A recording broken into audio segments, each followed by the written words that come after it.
पिछली कुछ रातों से वह अपने मोबाइल पर हर 20 मिनट बाद का एक अलार्म सेट कर सो रही थी, ताकि हर 20 मिनट बाद मोबाइल की कंपन से उसकी आंखें खुल जाए और वह पैरालाइज होने से बच जाए।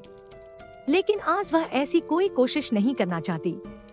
वह जानती है कि आज रात अगर वह पैरालाइज हुई तो मोबाइल से भी उसे कोई मदद नहीं मिलने वाली। मगर वह तैयार है। जो कुछ हो सकता है, जितना बुरा हो सकता है, वह सब के लिए तैयार है। वह आज बचना या छुपना नहीं चाहती, बल्कि सामना करना चाहती है। वह देखना चाहती है वह प्रतिरूप भूत, जीव, एलियन या वह जो कुछ भी है। वह जानना चाहती है कि क्या वाकई स्लीप पैरालाइज की हालात में जो कुछ उसे महसूस होता है वह सच है या महज उसके डरे हुए दिमाग की कल्पना। देखना चाहती है कि उस रात आखिर किसने तोड़ फोड़ मचाई थी उसके कमरे में। वह हवा थी या कुछ और। उसने तकिया अपने सीने से सटाया और लेट गई। आज वह हर 20 मिनट बाद नहीं, बल्कि सुबह नींद पूरी करके ही जागना चाहती है। पैरों पर चादर डालकर उसने टेबल लैंप ऑन किया और एक गहरी सांस लेकर आंखें बंद कर ली। जब तक नींद की दवा का असर उसके दिमाग पर हावी ना हो गया, तब तक बीच बीच में एक दो बार उसकी आंखें किसी अनजाने डर से खुली, लेकिन जल्द ही। देर रात खुली खिड़कियों के पल्ले हवा के धक्कों से मानो अभी टूट फिरेंगे। बिजली की कड़कड़ाहट से जैसे उनके शीशों में दरार पड़ने को है। रात के अंधेरे में हवा के जोर से खिड़की का सफेद पर्दा बिस्तर पर चित पड़ी समीक्षा के ऊपर किसी कफन की तरह लहरा रहा है। बाहर के खराब मौसम और बिजली की कड़कड़ाहट से उसकी नींद उचटने लगी। तेज बारिश की हल्की सी बौछार खिड़की से होती हुई उसके चेहरे पर पड़ रही है। हर बौछार से उसके चेहरे पर शिकन तो आ रही है, लेकिन नींद से भारी उसका बदन हिलने को तैयार नहीं। फूले हुए नथुनों से सांस छोड़ते हुए समीक्षा ने जबरदस्ती आंखें खोलकर देखा। कमरे में अंधेरा है। उसकी नजर धुंधला रही है। खिड़की की ओर देखते हुए उसने पलकें झपकाई। वह उठने की हालत में नहीं है। कुछ देर वह बिस्तर पर पड़ी सोचती रही कि उठकर खिड़की बंद करे या नहीं, और आखिरकार पानी की ठंडी बौछारों ने उसे उठने पर मजबूर कर ही दिया। आधी नींद में सिर खुजाते हुए हिलती डुलती सी वह खिड़की तक पहुंची। उसके पल्लों को अंदर खींचकर जैसे ही बिस्तर की तरफ वापस पलटी, लड़खड़ाकर पीछे दीवार से टिक गई। हे भगवान, ये क्या है? उसकी आंखें फट गई हैं सामने का नजारा देखकर। नींद आधी हो गई। वह अब तक बिस्तर पर है, उसी तरह नींद में बेहोश सी, और उसके बिस्तर के आसपास का नजारा उसके कमरे का नहीं, बल्कि उसी अंधेरी गुफा का है। It's not possible. घबराहट भरी गहरी सांसें छोड़ते हुए वह बड़बड़ाई और फिर तुरंत आईने के सामने पहुंची। कौपते हुए हाथों को अपने चेहरे पर फेरकर उसने खुद के वजूद को यहाँ महसूस किया। मैं तो यहाँ हूँ। तो फिर अचानक कर की धीमी कड़कड़ाहट ने उसके कानों पर कंपन की, जैसे कोई सूखी लकड़ियों को मरोड़ रहा हो। ठीक उसके पीछे आईने को करीब से देखती उसकी दहशत भरी पुतलियां आहिस्ता से उस आवाज की दिशा में घूमने लगी जो उसके बिस्तर की तरफ से आ रही है। उसे डर है, यकीन है कि वहाँ कुछ अजीब हो रहा है। वह बिल्कुल नहीं देखना चाहती उस तरफ, मगर देखना तो होगा। सहमते हुए वह उस ओर पलटी। 1.5 मीटर दूर बिस्तर पर लाश की तरह पड़े उसके बदन में कुछ हरकत हो रही है। उसकी आंखें बंद है, चेहरा भावहीन, मगर शरीर अपने आप ही तन रहा है, अकड़ रहा है, सेकंड की सुई के साथ अपने हर जोड़ से विपरीत मुड़ रहा है। हाथ, पैर, बाहें, उंगलियां, सब कुछ इस तरह विकृत हो रहे हैं मानो कोई लकड़ी की गुड़िया को तोड़ने के लिए उन्हें जगह जगह से चटका रहा हो। समीक्षा जिस मुद्रा में थी वैसे ही जड़ हो गई। उसको तो जैसे सांस तक नहीं आ रही। अब रगों में दौड़ता खून जम गया। ममा! एक लंबी चीख के साथ वह दौड़कर कमरे के कोने में जा दुबकी। अरुण! वह हांफने लगी। ये जो कुछ हो रहा है बहुत ही अजीब है। उसकी आंखें तक घबरा रही हैं अपने आप को उस हाल में देखने से। उसकी सांसों की रफ्तार बढ़ती जा रही है और साथ ही उसके कमरे में इस गुफा का दायरा भी, मानो ये गुफा उसके कमरे को धीरे धीरे निगलती जा रही हो। दहशत से फटी उसकी आंखें कभी बिस्तर पर और कभी दरवाजे पर, फिर बिस्तर पर और फिर दरवाजे पर। कब ये दरवाजा खुलेगा और कोई अंदर आएगा? उसकी मदद के लिए कोई तो अंदर आएगा। ममा! अरुण! वह फिर चीखी। उनमें से किसी एक को अब तक आ जाना चाहिए था, लेकिन आ क्यों नहीं रहा अरुण? वह तो इस वक्त तक सोता भी नहीं। समीक्षा की कांपती हुई चीखें कमरे के हर कोने से टकरा कर लौट रही हैं, लेकिन बरसती रात की मीठी नींद ले रहे कविता जी के कानों तक पहुंच नहीं रही। वैसे भी उनके और समीक्षा के कमरे के बीच एक गैलरी और एक बड़े हॉल का फासला है। हाँ, अरुण बेशक उसके करीब है और जगा हुआ भी है। वह अपने मोबाइल पर एक फिल्म देख रहा है और कानों को हेडसेट ने ढका हुआ है। उसका दरवाजा ठीक समीक्षा के दरवाजे के सामने है, जिनके बीच सिर्फ एक संकरी गैलरी है। उसके बंद दरवाजे के नीचे से बाहर आ रही रोशनी समीक्षा की चौखट के आसपास फैली है। समीक्षा वह रोशनी देख सकती है। वह जानती है कि वह जाग रहा है। कम से कम उसे तो आना चाहिए, लेकिन कुछ पलों बाद ही एक करासी गुर्राहट ने फिर उसकी धड़कनों को पल भर के लिए रोक दिया। अब समीक्षा के होठ केवल थर्रा रहे हैं, उनसे आवाज नहीं निकल रही और सामने पलक पर उसके शरीर की लंबाई रबर की तरह खिंचती जा रही है और वह मनहूस कराह पल भर को भी थम नहीं रही। समीक्षा ने कान बंद कर लिए। वह इस कमरे से बाहर भाग जाती, लेकिन पलंग के करीब से गुजरने की हिम्मत नहीं जुटा पा रही। उसकी जान आकर सूखे हलक में अटक गई। उसके फेफड़े हवा खींच ही नहीं पा रहे। दिल की धड़कनें सीधे उसके सीने के पिंजर से टकराने लगी। उधर वह प्रतिरूप उठ बैठी। देखो ना मुझे क्या हो रहा है, इस सब की जिम्मेदार तुम हो। वह प्रतिरूप बेहद दर्दीली आवाज में बुदबुदाने लगा। वह अपने नाइट गाउन की लंबाई को पैरों से ऊपर सरकाने लगी और यहाँ समीक्षा की पुतलियां और फैलने लगी। उसके पैरों में अजीब से जख्म बने हुए हैं और उनमें सफेद घिनौने कीड़े कुलबुला रहे हैं। वह प्रतिरूप बिस्तर पर बैठे बैठे डरावनी सी आवाज में विलाप कर रहा है। मुझे मुक्ति चाहिए, मुझे मुक्ति चाहिए। वह यही रटे जा रही है। देखो ये तुमने किया है। उसका प्रतिरूप पूरा मुंह खोले चीख उठा। भयाक्रांत आंखें अपने बिस्तर पर गाढ़े हुए समीक्षा ने हाथ पैर सीने पर बिल्कुल चिपका लिए। समझ नहीं पा रही कि इस खाली कोने में कैसे खुद को छुपा ले। आने वाले किसी पल से उसे ये उम्मीद नहीं कि फिर से सब कुछ सामान्य हो जाएगा। उसे जरा भी उम्मीद नहीं। पता नहीं कल सुबह उसके घरवालों को वह जिंदा मिलेगी या। अपने कांपते हुए घुटनों में मुंह छुपाए वह इस कोने में सिकुड़ती जा है कि खौफ से सुलगते उसके चेहरे पर फिर से कुछ बारीक बूंदों की ठंडी बौछार आ टकराई। कोहनी और घुटनों के बीच से झांकती उसकी कनपटियों पर अचानक खिड़की के पल्लों के भिड़ने की आवाजें शोर करने लगी। उसने सहमी आंखों को धीरे से उठाकर सामने देखा। नजारा बदल चुका है। वह कमरे के उस अंधेरे कोने पर नहीं बल्कि अपने बिस्तर पर है। उसकी धड़कन जैसे पल भर को थम गई और फिर एक सांस भरते ही राहत पाकर उसका दिल जोरों से धड़कने लगा। ये सब एक सपना था, ये सचमुच ख्वाब ही था, लेकिन उसका पूरा बदन, एक एक हड्डी, एक एक जोड़, एक एक रग इस तरह दुख रही है मानो किसी ने वाकई निचोड़ दिया हो उसे। उसकी हालत कितनी खराब है इसका एहसास उसे तब हुआ जब वह उठने को हुई। वह हिल नहीं सकती। अचानक महसूस होने लगा कि किसी ने उसे कंधों से जकड़ा हुआ है बुरी तरह और बिस्तर में धंसाता जा रहा है उसे। एक पल को उसे लगा था कि वह जाग गई है, मगर अभी फिर से उसकी आंखें पलके खोलने को मचलने लगी। उसकी पीठ को बिस्तर के उस गद्दे की जगह गीलेपन और चिपचिपाहट का एहसास होने लगा है, शायद कीचड़ या ऐसा ही कुछ जिसमें वह धंसती जा रही है।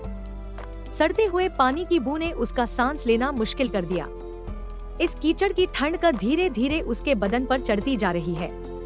उसे महसूस हो रहा है धीरे धीरे उसके कानों में घुसता ये कीचड़। पूरी जान लगाकर उसने इस अदृश्य बंधन को तोड़ने की कोशिश की मगर आज भी वह सिर्फ डर सकती है, अंदर ही अंदर छटपटा सकती है, लेकिन बचाव नहीं कर सकती। नींद की दवा के असर से आज उसका अपने आप पर उतना बस भी नहीं चल रहा जितना पहले चल जाता था। ममा, पूरी जान लगाकर भी बस एक मरी सी आवाज उसके होठों से निकल पा रही है। आज किसी बाहरी मदद की उम्मीद तक नहीं कर सकती वह। शायद जिन हालातों का सामना वह करना चाहती थी बन चुके हैं। कीचड़ में लगभग धंस चुके उसके नथुने सांस नहीं ले पा रहे। अगर वह सांस खींचती है तो ये कीचड़ उसकी नाक में भर जाएगा। उसकी सांसें घुट रही हैं। वह अब और सांस नहीं रोक सकती। ये कीचड़ उसके चेहरे पर चढ़ता जा रहा है। बहुत हुआ समीक्षा। एक फटकार के साथ उसके बदन पर पड़ता दबाव अचानक हट गया। भड़ाक की तेज आवाज के साथ रोशनी की एक तीखी कौंध ने उसकी पलकों को खोल कर रख दिया। तुरंत कानों और चेहरे से कीचड़ झाड़ती हुई वह हड़बड़ाकर उठ बैठी, लेकिन कीचड़ कहाँ है? उसने अपनी फैली हुई उंगलियां और हथेली उलट-पलट कर देखी। हाथ, पैर, चेहरा सब तो साफ है। उसने चारों ओर गर्दन घुमाई। उस पर चिल्लाने वाला कोई नहीं है, लेकिन खिड़की के खुले पल्ले अभी तक आपस में इस तरह टकरा रहे हैं जैसे कोई बस अभी यहाँ से भागा हो। वह जोरदार आवाज शायद खिड़की के खुलने की थी।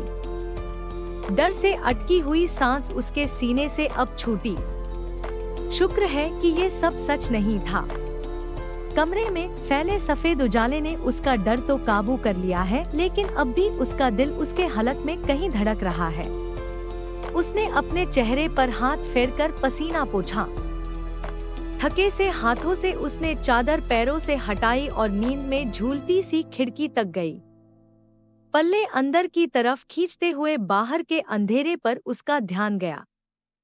सिवाय उसके अपने कमरे के पूरा मसूरी अंधेरा पड़ा है। बिस्तर की तरफ लौटते हुए उसके कदम कुछ सोचकर धीमे हो गए। कुछ तो अजीब है। बाहर आंधी चल रही है। मौसम इतना खराब है कि इस वक्त मसूरी में बिजली होना मुमकिन ही नहीं है, और बिना हीटर के अंदर की हवा बाहर की ठंडी हवा के मुकाबले 4 गुना ज्यादा गुनगुनी कैसे है। उसकी आंखें महीन हो गईं, माथे पर कई बल पड़ गए। जिस रोशनी ने उसकी पलकों को खुलने पर मजबूर किया था, वह उसके कमरे के बल्ब की है, लेकिन मैं तो नाइट बल्ब जलाकर सोती हूँ। उसके माथे पर लकीरें और गहरी हो गईं। अपनी धुंधला सी रही आंखों से उसने बल्ब के स्विच को गौर से देखा। यहाँ से तो वह ऑफ ही दिख रहा है।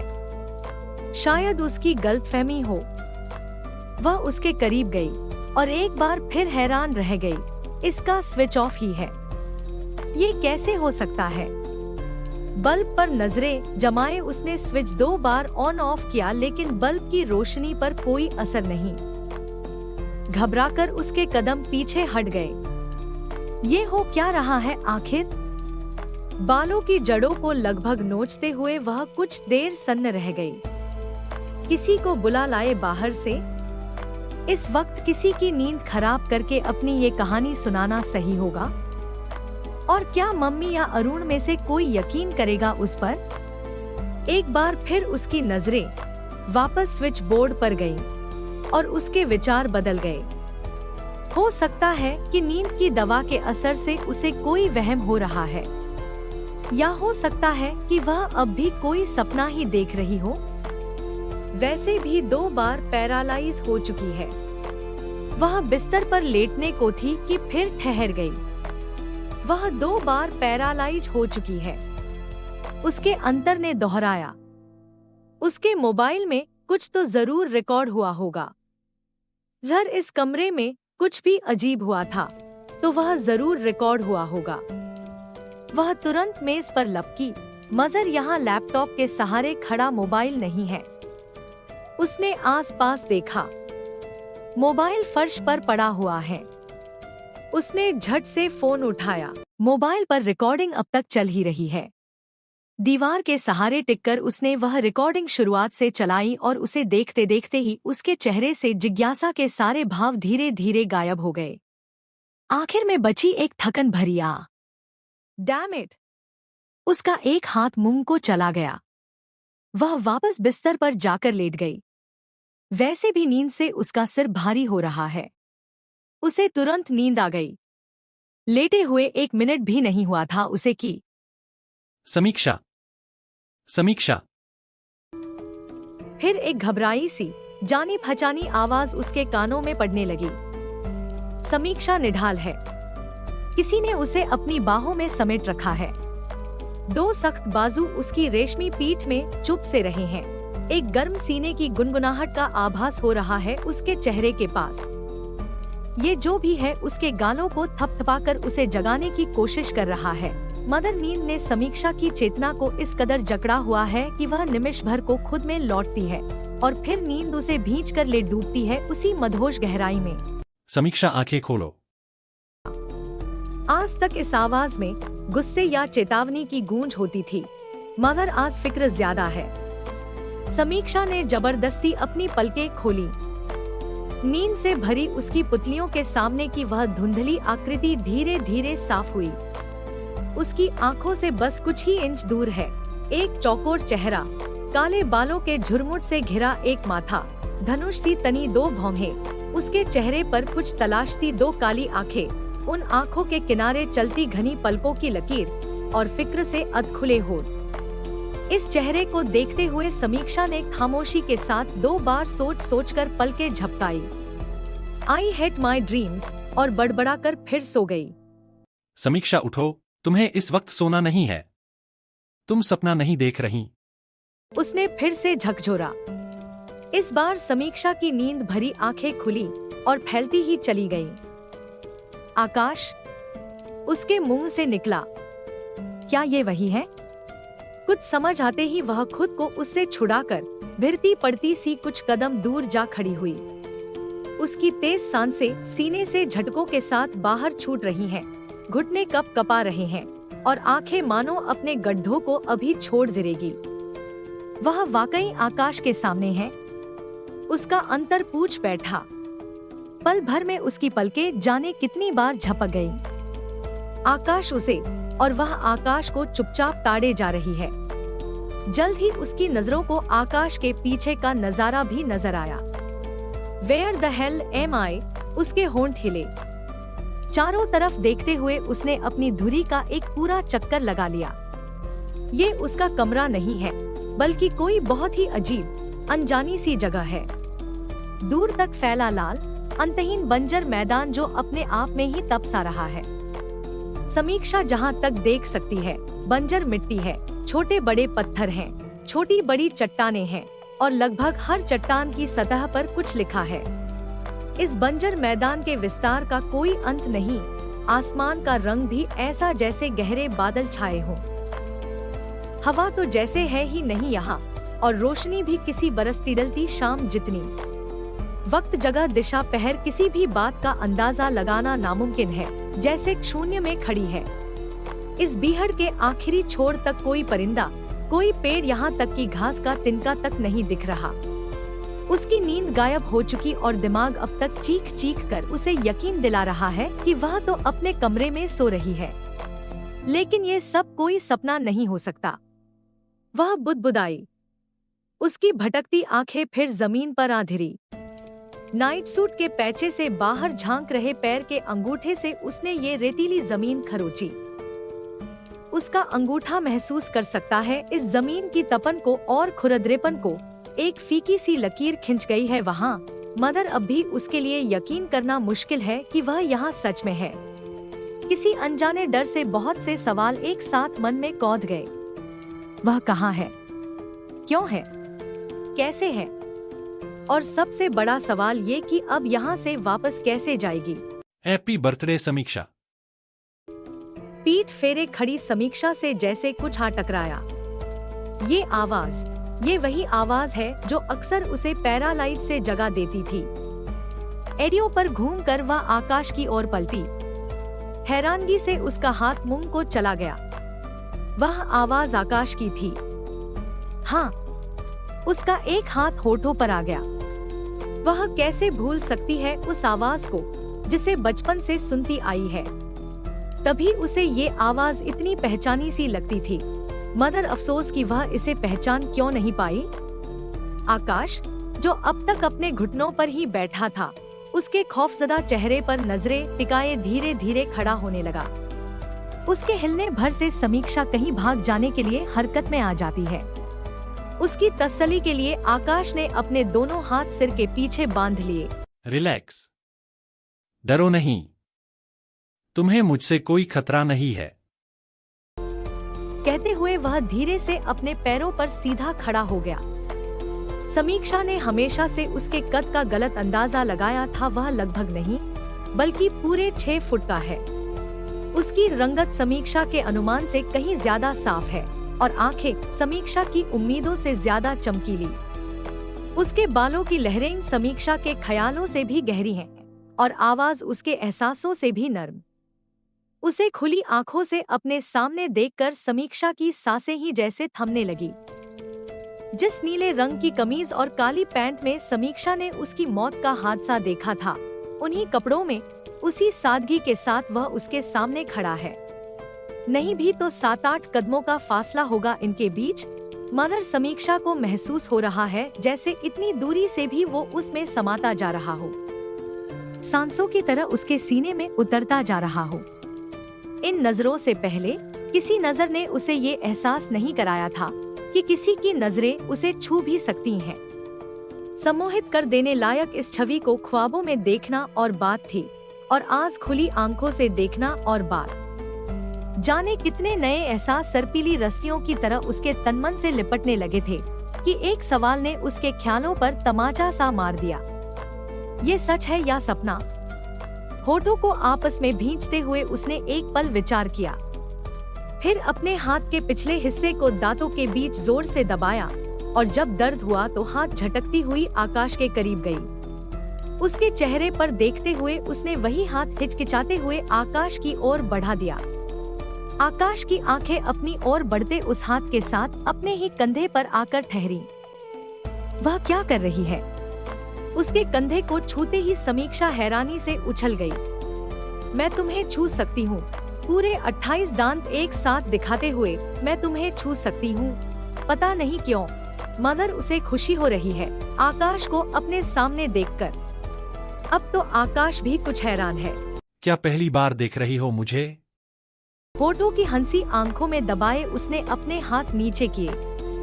तुम, हड़बड़ाकर, तुम्हें मेरे जन्मदिन की तारीख पता है? 30 अगस्त। आकाश ने कहा, लेकिन आज तो 29 है। इस वक्त रात के 2:30 बज रहे हैं। वाकई?